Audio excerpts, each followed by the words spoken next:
حضرت مولانا محمد واضح رشید حسنی ندوی بن سید رشید حسنی ندوی کی پیدائش 10 اکتوبر سن 1935 عیسوی کو تکیہ کلاں رائے بریلی یو پی میں ہوئی۔ ابتدائی تعلیم اپنے وطن رائے بریلی میں حاصل کی۔ مزید تعلیم کے لیے دارالعلوم ندوۃ العلماء لکھنؤ میں داخلہ لیا۔ یہاں سے سن 1951 عیسوی میں فضیلت یعنی شعبہ تخصص عربی ادب سے فارغ ہوئے۔ اس کے بعد علی گڑھ مسلم یونیورسٹی سے انگریزی میں BA اور پھر وہیں سے MA بھی کیا۔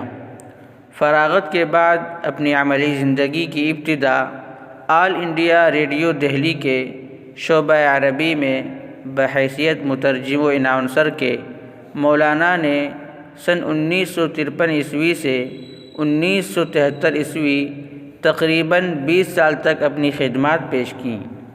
سن 1973 عیسوی میں سرکاری ملازمت چھوڑ کر درس و تدریس کے لیے دارالعلوم ندوۃ العلماء لکھنؤ آ گئے۔ آپ کا تقرر عربی زبان و ادب کے استاذ کی حیثیت سے ہوا۔ سن 2006 عیسوی میں مولانا عبداللہ عباس ندوی رحمۃ اللہ علیہ کی وفات کے بعد ندوۃ العلماء کے معتمد تعلیم بنائے گئے۔ تا حیات اپنی پوری ذمہ داری بحسن و خوبی انجام دیتے رہے۔ جب معتمد تعلیم کی ذمہ داری سنبھالی تو اپنی تنخواہ سے بھی دستبردار ہو گئے۔ دارالعلوم ندوۃ العلماء کی مسجد سے متصل مہمان خانے کے ایک چھوٹے سے کمرے میں قیام رہتا۔ قیام کے دوران ہونے والے مصارف بھی خود ہی برداشت کرتے، حتیٰ کہ رہائش کا کرایہ بھی ادا فرماتے تھے۔ حضرت مولانا 15 روزہ عربی مجلہ الرائد کے رئیس التحریر، صحیفہ البعث الاسلامی کے شریک ادارت، رابطہ ادب اسلامی کے جنرل سیکریٹری، درجنوں عربی و اردو کتابوں کے مصنف، مفکر حضرت مولانا سید ابو الحسن علی ندوی رحمۃ اللہ علیہ کے حقیقی بھانجے اور ناظم ندوۃ العلماء و صدر all India Muslim personal law board Hazrat Maulana سید محمد رابع حسنی ندوی مد ظلہ العالی کے چھوٹے بھائی اور مجاز بیعت و ارشاد تھے۔ حضرت مولانا سید محمد واضح رشید حسنی ندوی یوں تو گوناگوں صلاحیتوں اور امتیازات کے مالک تھے، لیکن وہ اخفاء حال میں بالکل یکتا تھے۔ ہر چند کی وہ فضل و کمال میں اپنے معاصرین سے ممتاز تھے، لیکن کبھی اپنے آپ کو ظاہر نہیں ہونے دیا۔ خود نمائی کا دور دور تک نام و نشان نہیں تھا۔ آپ انتہائی منکسر المزاج، متواضع اور حیا و سادگی کے پیکر تھے۔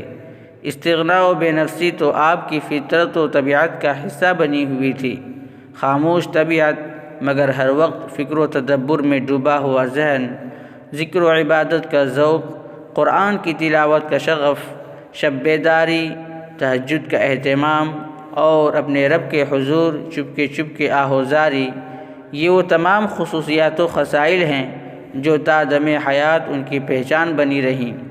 زندگی بھر وہ قابل رشک ہی رہے، نفیس اس قدر کہ ہر وقت چہرہ شگفتہ و شاداب اور مسکراتا ہوا، لباس ہمیشہ سفید، میانہ روی کے ساتھ چلتا پھرتا فرشتہ نما انسان۔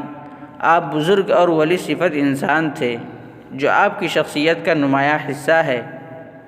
جو انہیں دیکھتا، ملاقات کرتا یا سنتا تو ان کی سادگی اور مزاج کی نرمی کا دلدادہ ہو جاتا، ان کے کمالات و امتیازات کا قصیدہ خواں بن جاتا۔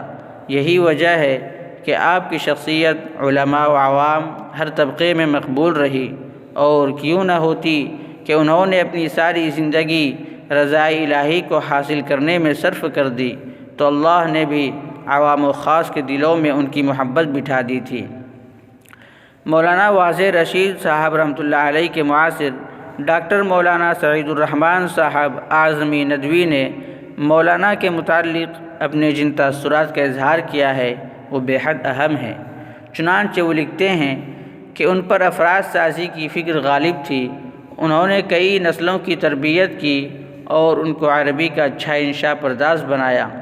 اللہ تعالیٰ نے ان کو اس فن میں کمال عطا فرمایا تھا۔ عربی زبان و ادب کی تدریس ان کا شروع ہی سے موضوع تھا۔ وہ زبان کے رموز سے آشنا تھے اور اسی کے مطابق تربیت کرتے تھے۔ وہ کم گو تھے لیکن ان کی گفتگو میں بڑی معنویت ہوتی تھی۔ وہ اردو، انگریزی اور عربی کئی زبانوں میں مہارت رکھتے تھے، اس لیے تینوں زبانوں کی صحافت پر گہری نظر تھی۔ عالمی حالات پر ان کا مطالعہ بڑا گہرا تھا۔ فکری موضوعات پر ان کی کئی کتابیں ہیں۔ یورپ کے تعلیمی نظریات سے واقف تھے اور اس کے عروج و زوال کی تاریخ کا انہوں نے خوب مطالعہ کیا تھا، جس کی جھلک ان کی گفتگو میں نمایاں تھی۔ وہ کسی مسئلے پر بحث کرتے تو اس کے ما لہ و ما علیہ کو پیش نظر رکھتے۔ عام طور پر وہ تقریر نہیں کرتے تھے، لیکن جب بھی تقریر کی، مواد سے بھرپور تقریر کی۔ وہ اعلیٰ علمی ذوق کے حامل، یکسوئی کے عادی، انفرادیت پسند اور گوشہ گیر اور بے لوث تھے۔ حضرت مولانا واضح رشید حسنی ندوی رحمۃ اللہ علیہ وفات والے دن یعنی 16 جنوری سن 2019 عیسوی مطابق 9 جمادی الاولیٰ سن 1440 ہجری بروز بدھ حضرت مولانا رحمۃ اللہ علیہ کے پاس موجود ان کے صاحبزادے مولانا سید جعفر مسعود حسنی ندوی وغیرہ کا بیان ہے کہ حضرت آخر وقت میں معمول کے مطابق تہجد کے لیے اٹھے، ٹھنڈے پانی سے وضو کیا اور وضو کے معاً بعد طبیعت بگڑنا شروع ہوئی۔ اپنے فرزند مولانا جعفر سے کہا قرآن پڑھو، اور خود کلمے کا ورد شروع کیا۔ حضرت کے پوتے اور ایک اور ساتھی نے بھی قرآن کی تلاوت شروع کی۔ اذان کے شروع ہوتے ہی کلمے کا ورد شروع کیا، اور اذان پوری بھی نہیں ہوئی تھی کہ روح ملائے اعلیٰ سے جا ملی۔ کلمہ کا ورد کرتے ہوئے اور قرآن کی تلاوت سنتے ہوئے حضرت مولانا رحمۃ اللہ علیہ دنیا سے رخصت ہو گئے۔ انا للہ و انا الیہ راجعون۔ ہزاروں سوگواروں نے ندوۃ العلماء لکھنؤ اور تکیہ کلاں رائے بریلی میں نماز جنازہ ادا کی اور اس عظیم ہستی کو بعد نماز مغرب سپرد خاک کیا۔ آسماں ان کی لحد پر شبنم افشانی کرے۔ آپ نے جو علمی خدمات انجام دی ہیں اور طالبان نبوت کے لیے جو ورثہ چھوڑا ہے، وہ یقیناً اس قابل ہے کہ اس پر تحقیقات کی جائیں تاکہ آنے والی نسلیں ان کے علوم و فنون سے استفادہ کر سکیں۔ اردو و عربی زبان میں ان کی متعدد تصنیفات و تالیفات اور تراجم ہیں، جن میں سے چند یہ ہیں۔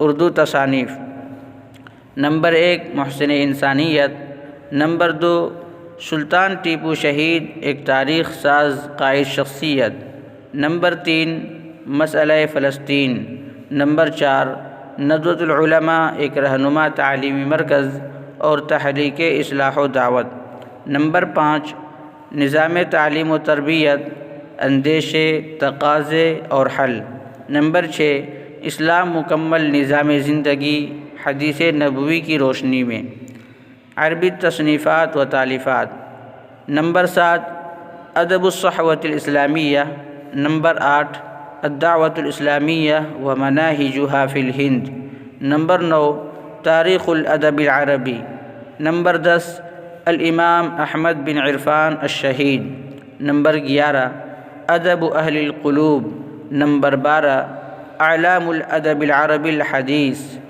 نمبر 13 الشیخ ابو الحسن قائدا حکیما، اردو سے عربی تراجم، نمبر 14 فضائل القرآن الکریم للشیخ محمد زکریا الکاندھلوی، نمبر 15 فضائل الصلاۃ علی النبی صلی اللہ علیہ وسلم للشیخ محمد زکریا الکاندھلوی، نمبر 16 الدین والعلوم العقلیہ للشیخ عبد الباری الندوی۔